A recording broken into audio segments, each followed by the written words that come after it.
Eden Zero is back, and honestly, I feel bad for everyone in this chapter, except for Sister. We start off with some quick panels of all the fights that are going on, but none of them really matter except for the fight involving Happy, Moscow, and Sister. First thing Clown does is attack Happy, and for some weird reason, he just can't catch him. It's very comedic, and that's the whole point of this bit, but still, you would think Clown would be able to speed blitz a cat, but no. Happy, of course, is apologizing for being useless at that moment. And that's when Moscow tells him to press his button. That's right, the mythical button that everyone has been wondering what the hell this thing does. We finally get to know. Sister is completely against it. She has no interest in that button ever being pressed ever again. And Happy then starts to question what's so dangerous about the button. He even expected it might be a self-destruct, and which says yes, that's exactly what it is. And Clown completely believes them and starts to freak the fuck out. He even says that they should just die because the gas gonna kill them anyway. They don't need to take him with them, which is kind of ridiculous because let's be honest, if you're gonna die anyway and you have a chance to take your enemy with you, you're gonna take your enemy with you.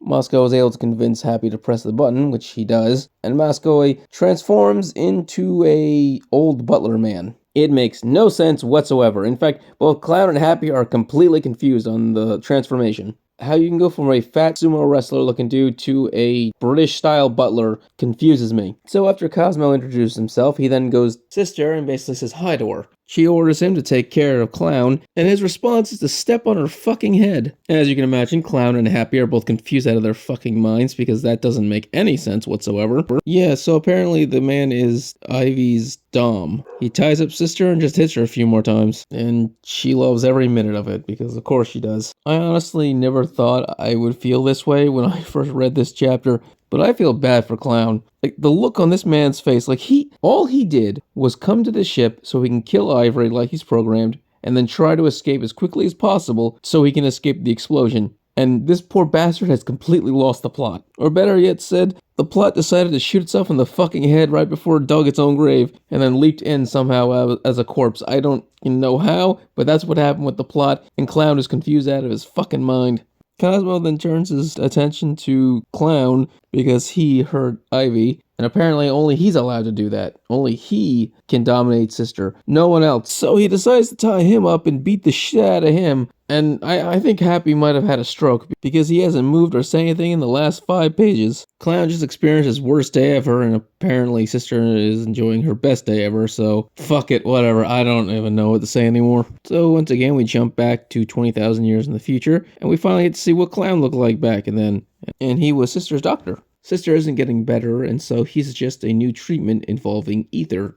This does answer my question if the world knows what ether is and what overdrive is, because before, the only characters that seemed to know anything about it were 2 apparently super genius teenagers, Hermit and Killer, back when they were still human, but apparently, no, everyone in this timeline 20,000 years ago knew what ether was. So both Hermit and Killer past selves knowing about overdrive and that everything going to overdrive does now make a lot more sense if ether is a common thing in this world. Honestly, it's kind of weird that their relationship was doctor and patient, and then when Ziggy modified them, he turned Ivy from a patient to a doctor, and Clown from a doctor to a serial killer. Well, technically, Eden's one did that to Clown, but my point is, Ziggy had to have been the one who designed him at first. Otherwise, the Dark Star's bodies would have been just sitting in coolers waiting to be turned into androids by the Eden's one, and that would be really creepy if that's actually what happened.